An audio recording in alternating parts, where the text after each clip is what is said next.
Realizamos el programa Impulso Radical. Hoy tenemos la agradable visita del profesor Gustavo Capone. Gustavo Capone es profesor de Educación Física, Historia, investigador, docente, por nombrar algunas de sus grandes o gran currículum que él posee. En la función pública ha transitado diferentes áreas de gobierno municipal, provincial, siempre ligado a la educación de los mendocinos. Actualmente es coordinador de las delegaciones regionales de la Dirección General de Escuelas. Bienvenido, Gustavo, ¿cómo estás? ¿Qué tal? Un gusto. Gracias, Gabriel, gracias, Marcelo.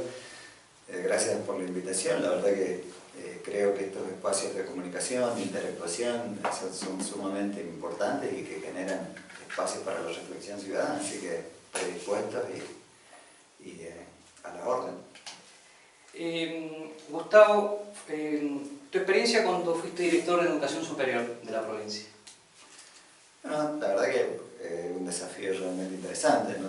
Yo prácticamente casi toda mi tarea docente se llevó a cabo en el Instituto de Educación Superior de la provincia, también en un momento en la educación universitaria. Fue realmente rica porque era un desafío, ¿no? La provincia tiene 27 institutos de gestión estatal y 49 de gestión privada, entonces había que generar instancias de consenso en un momento bastante virulento porque venía terminando una etapa donde los institutos de educación superior se habían tornado, es decir, sobre su función primordial, que es la generar conocimiento para la formación de profesores, en espacios de extremada politización, no porque la politización sea mala, sino que habían tomado un matiz bastante partidario. Es decir, tienen una organización propia, democrática, de un gobierno cuatripartito, ¿no? Como la Universidad Nacional de Cuyo, y como todas las universidades nacionales, entonces eso hacía que estuvieran permanentemente en una instancia de mucha efervescencia. Cuando nosotros llegamos la situación era compleja porque habían institutos que estaban o intervenidos o habían institutos que se habían compuesto o constituido, habían nacido 3 o 4 meses antes de que terminara la gestión, con un alto contenido, no solo partidario, sino también carentes de cualquier sustentabilidad institucional, así que hubo que tomar cartas en el asunto. La situación se fue normalizando y afortunadamente pudimos generar en el poco tiempo que estuve en la gestión, 3 o 4 instancias que permitieron generar las bases para que después la gestión que continuó la licenciada Emma Buñetti terminara cambiando unas normativas y dando a luz lo que nosotros veníamos a buscar, ¿no? El juego político en las instituciones es muy importante, ahora en el marco de la institucionalización y por sobre todas las cosas donde el contenido, el conocimiento y la formación profesional y ética sea lo sustancial. En ese contexto, ¿vos estuviste en qué años? Desde el 10 de diciembre del 2015 hasta los primeros meses del 2018. Todo el 2016, prácticamente todo el 2017. Vinculado a la relación enseñanza-aprendizaje, en la cual cierto es que la virtualidad ha venido a aparecer pre-pandemia en ámbitos terciarios y universitarios, pero yo tengo la convicción, que no significa que sea verdad, por supuesto, pero tengo la convicción de que en la etapa de primaria y secundaria es esencial. Y en este contexto de persecución explícita, abusando de las funciones que le son propias al Estado Nacional, pretendiendo amedrentar, extorsionar y ejercer coacción a las provincias que optan por la presencialidad, como la provincia de Mendoza. ¿Cuál es tu opinión respecto a esta actitud avasallante que se replica en algunos personeros, estos corifeos cómplices del delito que tiene como el intendente de San Rafael? ¿Qué pensás como institución, como Dirección General de Escuelas? ¿Cómo interviene? ¿Cómo se vincula? ¿Cómo repercute? Sí, comparto totalmente la introducción a tu pregunta. Yo creo que en un plan de desarrollo estratégico donde la educación sea el pilar sustancial, el inicio, los primeros años de formación son sustanciales. Y sobre todo si queremos acortar la brecha socioeducativa y creemos que el canal de acercamiento es la educación. Apostar a la educación, al acompañamiento temprano, a la estimulación temprana desde el nivel inicial, es decir, es sustancial y es donde prioritariamente deberíamos de poner no solo los recursos, sino toda la atención. Lo otro, es decir, es relevante, pero no es la premisa que como política de Estado nosotros deberíamos de tener. Y que nos está llevando adelante un montón de tiempo porque estamos tratando de incorporarnos en el marco de otro paradigma, ¿no? Ahora, yendo puntualmente a lo tuyo. Como gobierno de la provincia, es decir, el director general de escuela, a partir de lo que ha definido el gobierno provincial que conduce el gobernador Suárez, está claramente alineado con la presencialidad. Y eso ha quedado abiertamente demostrado, porque no solo la presencialidad es el único canal que acerca y que hace que el contenido fluya, se desparrame, se desarrolle, sino que también es un alto canal de contención y un alto canal vinculante. La presencialidad no solo tiene que ver con la calidad del contenido, sino que tiene que ver también con la calidad del desenvolvimiento y del desarrollo humano del chico.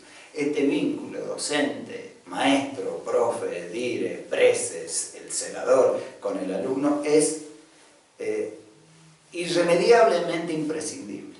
Es afortunadamente el único canal que genera un espacio de vinculación, de calidad educativa y de emancipación. Ahora, en el marco de esto hay un juego claramente politizado, donde parece que se tuviera que optar por una cosa o por otra, y donde uno ve no solo esto que planteas de algunos personeros a nivel nacional, también discursos provinciales o municipales. Ves que empiezan a especular con que lleven frazada. Ha sido tendenciosamente pecaminoso para la provincia aquellos que hacen propaganda con la frazada. Miren cómo terminó Ramón haciendo la propaganda demagógica de la frazada corta. Así que guarda con esto de la frazada. Guarda con esto porque hay una concepción social que no come este discurso. Lo hemos vivido y lo estamos comprobando cada vez que recorremos las escuelas de la provincia, interactuando no solo con los intendentes de todos los sectores y de todos los credos partidarios que conducen las comunas, sino también con el sustrato importante, ¿no? Con el ineludible, que es el docente, y el pibe, y la mamá, y el papá, y el abuelito que se ríe. Y la presencialidad no se discute, y la presencialidad está latente. Lo marcan no solo los sondeos de opinión, sino que también los registran cuantitativamente todos los registros que la provincia de Mendoza está llevando a cabo, porque la provincia de Mendoza es la única que ha podido nominalizar a través de la gestión educativa de Mendoza ese famoso gen, no solo qué pibe falta, qué pibe tiene buena nota, qué pibe le falta en una materia, sino aquel que está enfermo, aquel que no va o aquel que vive en determinado lugar. Bueno, pero poniéndome como abogado del diablo te digo, el fomentar la presencialidad, ¿no estás generando un caldo de cultivo para que se esparza el COVID?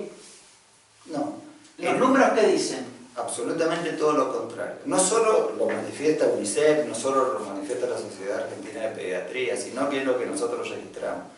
Mendoza tiene una población educativa, pongamos que son menores porque los institutos superiores están cursando todos en forma virtual. Es decir, pero el colectivo educativo, los chicos que van a la escuela, desde el nivel inicial hasta los institutos superiores en la provincia de Mendoza oscilan los 500.000. Esta última semana, desde el lunes inmediato anterior hasta ayer, viernes, solo 244 casos se registraron en toda la provincia de COVID positivo. 244 sobre 500.000, ¿no? Es decir, y hay una serie de comprobaciones científicas, epidemiológicas, es decir, que demuestran que el espacio más seguro, el espacio más cuidado, donde más se cumplen los protocolos y donde más respeto se le da a la normatización, desde aquel simbólico y simple, lávense las manos, tomen la distancia. El 0,001%. Es decir, lo demuestran los números. Si no sacamos más o menos mentalmente. Es realmente escaso, es decir, es insignificante. Nosotros hemos estado, y hay otra cuestión que siempre plantea José Tomás, director general de escuela, que tiene que ver con el contexto y tiene que ver con el ámbito de inserción de la institución. No es lo mismo una escuela rural donde los chicos viven muy cerca y se desenvuelven caminando y hay mucho espacio. Es decir, un ejemplo puntual, estuvimos en una escuela de Junín, en el distrito Fili, en la escuela de las Argentinas. Afortunadamente esa escuela no había registrado ningún caso de COVID. No había tenido que generar ninguna burbuja que se podía aislar y no había tenido que padecer ninguna circunstancia. Chicos de un nivel primario. Inmediatamente una secundaria donde los chicos son más grandes, probablemente, es decir, se contagian en otro tipo de ámbito a partir del desenvolvimiento independiente que puede tener un adolescente. Y quieren juntarse más, son más gregarios. Pero con muy buen criterio la directora va manejando la situación a partir de burbujas que se aíslan, es decir, de situaciones escolares que se van dilatando según el grado de la intensidad de la problemática. Pero ninguna escuela está cerrada. Y esto también es otro dato importante. De las 1.300 escuelas que en este momento están funcionando, vuelvo otra vez a resaltar lo mismo, la educación para adultos y los institutos superiores no están teniendo la presencialidad, se están comunicando y los docentes están trabajando muchísimo a través de lo virtual. Es decir, son en este momento las escuelas que no han abierto por distintas circunstancias, porque hay un caso extremo, está la directora, están los senadores, operativamente no se puede funcionar, serán 30. De 1.300 serán 30, pero ponele que sean, Marcelo, Gaby, que sean 60, que sean 100, que sean 200, hay 1.000 abiertas.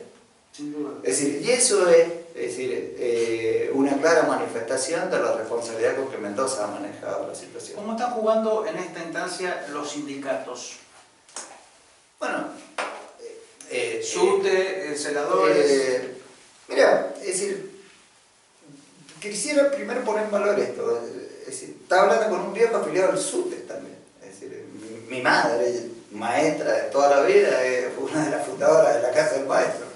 Y en mi tiempo, cuando yo empecé, hace 38, 40 años, es decir, el tema de la asociación y de la agremiación era una cuestión extremadamente representativa. Ejemplo, cuando yo empecé en escuelas de 90, 100 colegas, es decir, el 80% éramos afiliados al SUT.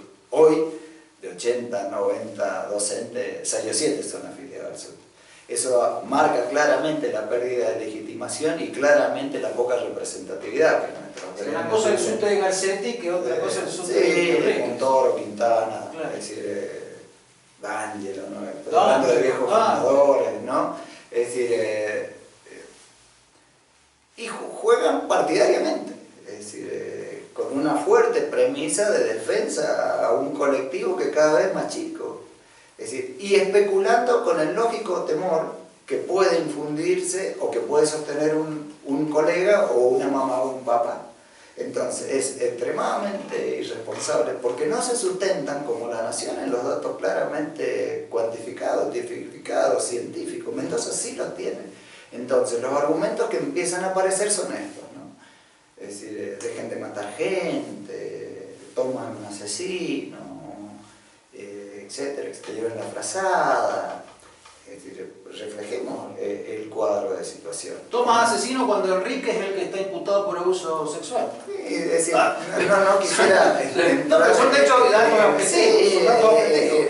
Lo que yo creo es que en el marco de la mesa de discusión, nuestras asociaciones gremiales hace mucho que no están discutiendo realmente lo sustancial, que los pibes aprendan, ¿viste?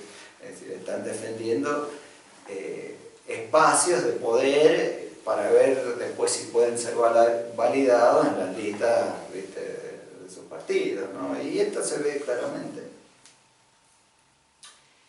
Apelando a tu conocimiento, a tu sabiduría de historia, y un poco la pregunta es doble, historia con educación. En el siglo pasado, a partir del 1910-1916, se crearon muchísimas escuelas en la República Argentina. Acá en Mendoza, ¿esa situación cómo se trasladó? ¿Puedes recordar la cantidad de colegios o escuelas que ya tienen 100 años acá? Mira, es decir, en este último tiempo, vaya paradoja, hemos estado conmemorando varios centenares de escuelas. Hubo hechos trascendentes, ¿no?, que tienen que ver con la creación de institutos superiores en lo que diríamos hoy aquellas viejas escuelas normales. Es decir, Mendoza tuvo a fines del 1800 la creación del Normal Tomás de Cruz, y vaya paradoja, como buen rivadavierense con orgullo te digo, el Normal de Rivadavia en 1917 y el Normal de San Rafael en 1914, 1915. ¿no? Es decir, que esos tres ejes sustanciales de formación de docentes y del sector académico, que después ocupó desde la opinión espacios de representatividad en gobiernos comunales, provinciales y nacionales, fue el fruto y la síntesis que empujaron escuelas departamentales que proliferaban, ¿no? Un ejemplo, el que tengo más estudiado, la Escuela Normal de Rivadavia nace porque en el contexto de Junín y de Rivadavia, separados por 8 o 10 kilómetros, habían 26 escuelas primarias. Entonces, esa generación cuantitativa termina empujando la necesidad de docentes. De docentes, ¿no? A tal punto es que la necesidad de docentes se vio tan satisfecha y la formación profesional que Mendoza tenía durante el 1910, 1920, 1930 hizo que se demorara tanto la llegada a la Universidad Nacional, mientras los grandes polos de desarrollo provinciales, Córdoba, Tucumán, Santa Fe, ni hablemos, Buenos Aires, hacía mucho ya tenían Universidad Nacional de Cuyo. Mendoza recién va a llegar a tener una universidad a fines del 30. Es decir, ¿por qué? Porque hubo un sistema de educación pública a partir de las escuelas departamentales y rurales que convergieron en la formación de institutos de las viejas escuelas normales, que hizo que probablemente la Universidad Nacional de Cuyo demorara su nacimiento. Hay otras connotaciones. Los mendocinos estudiaban en Córdoba, los mendocinos estudiaban en Chile, ¿no? Es decir, podría ser un paliativo. Pero generalmente la educación pública, es decir, dio el suficiente sustento y sustrato para que, es decir, Mendoza se viera cubierto de este tipo Mendoza era una provincia culta, en un alto nivel de analfabetismo, comparado. Sí, y Luján, ustedes que son de Luján, también tenía, es decir, viendo los censos de aquella época y las comparaciones, un alto nivel de alfabetización en relación a departamentos vecinos, ¿no? Es decir, creo fervientemente en la educación pública y como reformista, es decir, empiezo a ver que la historia nos dio una gran lección y que hoy estamos muy lejos de revisar eso. No porque todo el tiempo pasado haya sido mejor, sino que no lo hemos superado. No lo hemos superado y no hemos terminado. Y hemos perdido. Indudablemente somos unos grandes agradecidos de la educación pública, Marcelo, siempre lo hemos hablado de eso. Sin duda, sin duda. Yo no podía ser lo que soy gracias a Dios, bueno, si no fuera por la educación pública. Tanto mi hermano como yo vengo de un padre que llegó a 2.º grado, fue relojero, pero mi madre fue maestra. Y mis abuelos llegaron sin saber a dónde llegaban, sin conocer el idioma, y sus 25 nietos son todos profesionales, egresados todos de universidades nacionales públicas del país, ¿no? Es decir, esa escala ascendente, donde la educación era un movilizador social, ¿no? Se ve reflejado claramente y está muy en consonancia. Qué interesante esto para analizarlo, se torna tedioso, ¿no? Es decir, si uno revisara los índices no aquel 1920, 1930, ¿no? La caída injusta de Irigoyen, ¿a dónde estábamos? Sino más acá en el tiempo, ¿no? En los años 60, en los años 70. Nosotros teníamos índices de pobreza que oscilaban el 6, el 7, el 8%. Nuestros docentes protestaban contra la dictadura, teniendo índices de pobreza del 4%, del 5%, contra una dictadura. Vos imaginate los índices de pobreza y sobre todo cuando eso recae en los segmentos infantos juveniles, que son los más vulnerables. El índice de inflación, es decir, qué paradoja esa, ¿no? Que en democracia tengamos el 50% de pobreza. Y los índices de inflación y de desocupación y de deserción escolar. Mira, hay algo, es decir, nosotros podemos cuantificar. Permítame poner este último ejemplo, porque a la par de la emergencia, a la par del trabajo social que hacen muchos de nuestros municipios, entre ellos el de Luján, con la política educativa, pero también con la política de asistencia de la Dirección General de Escuela, de arrimar alternativas, solo alternativas paliativas, de módulos alimentarios, o de fotocopias, etcétera, etcétera. También a la postre, en paralelo, no descuidamos lo que es la fluidez lectora, y hemos generado un censo inédito en el país de fluidez lectora, ¿no? que mide cuántas palabras un chico de cuarto grado, de séptimo grado y primer año lee por minuto. Es decir, eso lo podemos cuantificar. Y los datos, es decir, no son alentadores, ¿no? Porque si un chico de cuarto grado en un minuto lee muy pocas palabras, es decir, claramente está determinando que va a poder comprender y claramente está determinando que va a poder reflexionar o tomar una determinación por su cuenta. Ni hablemos en séptimo grado y ni hablemos los resultados que estamos extrayendo de primer año. No es una cuestión masiva y lo bueno que nosotros tenemos determinado que tal chico de tal escuela, de tal barrio, tiene tal problema. Si ese problema lo tiene ese chico, lo debe tener su hermanito menor, lo debe tener su hermanito mayor y lo debe tener probablemente la familia. Es decir, esa cuantificación nos va a permitir generar una herramienta de acercamiento, porque lo que claramente demuestra el censo de fluidez lectora, que de seguir así, los grados de repitencia, los grados de abandono del secundario serán se van a profundizar. alarmantes. Sí. Sí, es todo un dato eso, es todo un dato como para avanzar.